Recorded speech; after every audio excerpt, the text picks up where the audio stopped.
نبی علیہ السلام کی جنگ تھی اور اس جنگ کے اندر بھی ایسا ہوتا تھا کہ جب نبی علیہ السلام کو کافر برا بھلا کہتے تھے، آپ کے خلاف بڑے بڑے اشعار آپ کی گستاخی میں نکلے تھے، تو حضرت حسان بن ثابت نے نبی علیہ السلام کے جواب دینا چاہنا ان کافروں کے مقابلے میں کہ ان کی ہجو کہتے ہیں کسی کے خلاف شعر کہنے. تو حاضرین گرامی اس وقت بھی نبی علیہ السلام نے پتہ کیا لفظ بولا تھا؟ فرمایا کہ حسان میرے رشتہ داروں کا خیال رکھنا بغیر تخصیص کفر اور اسلام. فرمایا میرے رشتہ داروں کا خیال رکھنا ہجو کرنے میں. تو انہوں نے کہا جی ان کو میں ایسے نکال لوں گا جیسے مکھن سے بال نکالا جاتا تھا. بدر کے قیدیوں کے اندر میں بیان کر چکا ہوں کہ یہ احساس تھا کہ نبی علیہ السلام کے چچا ابھی ایمان نہیں لائے تھے، ایمان نہیں لائے تھے. حضور کے چچا حضرت عباس رضی اللہ تعالیٰ عنہ، لیکن جب قیدیوں کے اندر آئے تھے تو نبی علیہ السلام سو نہیں رہے تھے اور صحابہ پریشان تھے کہ آج تو آرام سے سونے کا دن تھا، اللہ نے کتنی بڑی کامیابی ہمیں عطا فرمائی، 3 گنا بڑی فوج کو ہم نے گرا کے رکھ دیا اور بڑے بڑے 70 جو ہے وہ کفار کے جو سرگنا تھے ان کو ہم نے واصل جہنم کر دیا. آج تو بڑے مزے کی سونے کی رات تھی، لیکن حضور کیوں جاگ رہے؟ کبھی اٹھتے ہیں، کبھی بیٹھتے ہیں، کبھی لیٹتے ہیں. جی یہ حضور نبی علیہ السلام یہ بھتیجے ہیں. چچا تو ابھی ایمان میں نہیں لایا تھا لیکن رشتے کا خیال تھا، بڑے کا احترام تھا، ادب تھا، دنیا والوں کو بتلانا بھی تھا. اب صحابہ نے عرض کی یا رسول اللہ آپ سوتے کیوں نہیں؟ نبی علیہ السلام نے فرمایا میرا چچا ایک امیر آدمی ہے مکہ کا، اور امیروں کو دکھ سہنا بڑا مشکل ہوتا ہے، اس کی رسیاں بڑی سخت ہیں جس سے وہ بندھا ہوا ہے، اس سختی کی وجہ سے میرا چچا نہیں سو رہا تو مجھے نیند کیسے آ جائے، میں کیسے سو جاؤں. تو صحابہ نے عرض کی یا رسول اللہ ہم ان کی رسیاں ڈھیلی کر دیتے ہیں.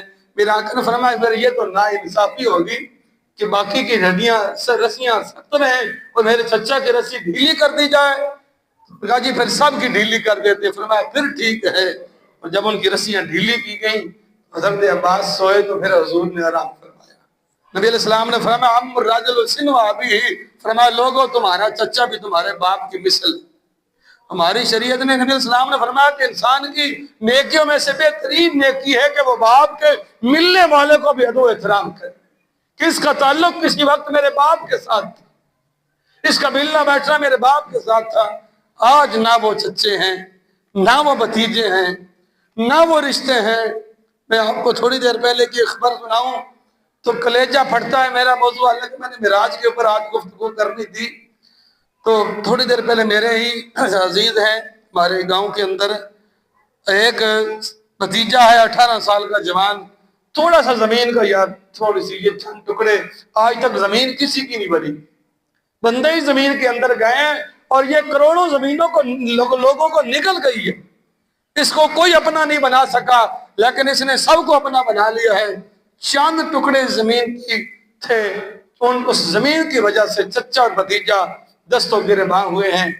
اور چچا نے کھڑے ہو کر بھتیجے کو گرا کے یہاں فیل مارے، پھر یہاں پہ 1-2 گولیاں نہیں ماری، پھر بریسٹ مارے. تقریباً یہ 1 گھنٹہ پہلے کی بات ہے. مجھے گھر سے وہ فون آیا، میں نے کہا دیکھیں کہ یہ زمینیں، یہ جائیدادیں یہ کدھر جائیں گی؟ یہ انسان دنیا بھر میں جتنی بے ایمانیاں کر لے، آپ جتنے ظلم کر لیں، جتنے دھوکے کر لیں، جتنے فراڈ کر لیں، یہ بات یاد رکھنا رب کعبہ کی قسم ہے انسان 2 روٹیوں سے زیادہ کچھ نہیں کھا سکتا. اور وہ 2 روٹیاں آپ جس چیز کے ساتھ بھی کھائیں گے اس بات کے اوپر سب کا یقین ہے کہ حلق سے اوپر تک وہ اس کا نام ہے، حلق سے نیچے اس کا نام کچھ اور ہے، وہ آپ سمجھ گئے. حلق سے اوپر وہ سب کچھ ہے لیکن حلق سے نیچے اتر کر سوائے گند کے وہ کچھ نہیں ہے. تن کا کپڑا اور 2 وقت کی روٹی انسان جنہوں نے جن اولادوں کے لیے جمع کیا کہ شاید میری اولادیں خوشی میں رہیں گی، ہم نے اللہ کی عزت کی قسم ان کو آنکھوں سے دیکھا، وہ اولادیں خوش نہیں رہی. آپ خوشیاں کسی کے مقدر میں لکھ نہیں سکتے اور اپنی مرضی سے کسی کو خوشیاں دے نہیں سکتے. اگر میرے اور آپ کے اختیار میں اپنی اولادوں کے نصیب ہوتے تو سبھی کی اولادیں زمانے بھر کی جو ہے وہ 600 کا جو ہے وہ زندگی گزار رہی ہوتی. یہ نصیب میرے اللہ کے ہاتھ میں ہے۔ تو ورضا بما قسم اللہ لک، میرے اور آپ کے آقا کا فرمان ہے کہ بندے اللہ کی تقسیم کے اوپر راضی ہو جائے۔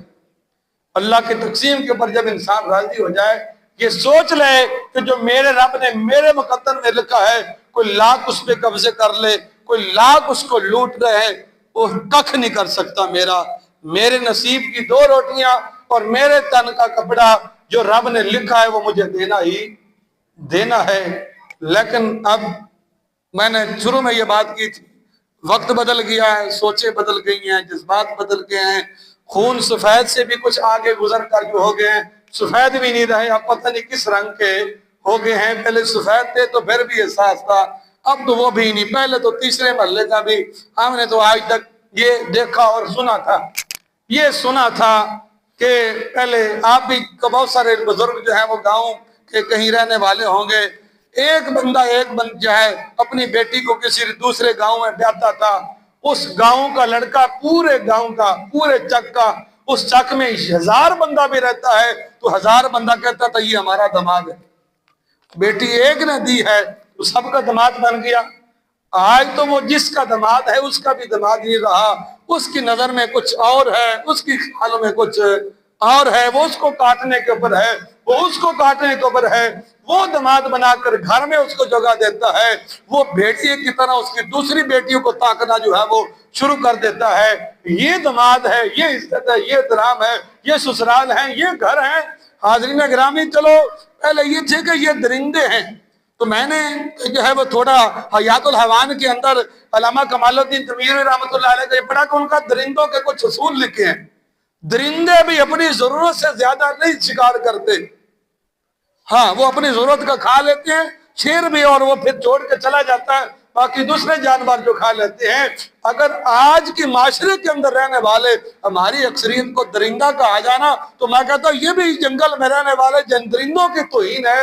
ہماری سوچیں ہمارے خیالوں سے بھی آگے گزر چکے۔ جس داماد کو یہ نہیں پتا کہ یہ میری دوسری سالیاں ہیں، یہ میری بہنیں ہیں، تو حاضرین گرامی اس سے بڑا بغیرت زمانے میں کون ہو سکتا ہے؟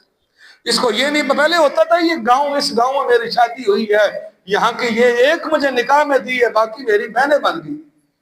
وہ لوگ کدھر گئے، وہ زمانہ کدھر گیا، وہ سوچیں کدھر گئی، وہ فکر کدھر گئی، اور یہ کس نے پلٹ کر لانی ہے؟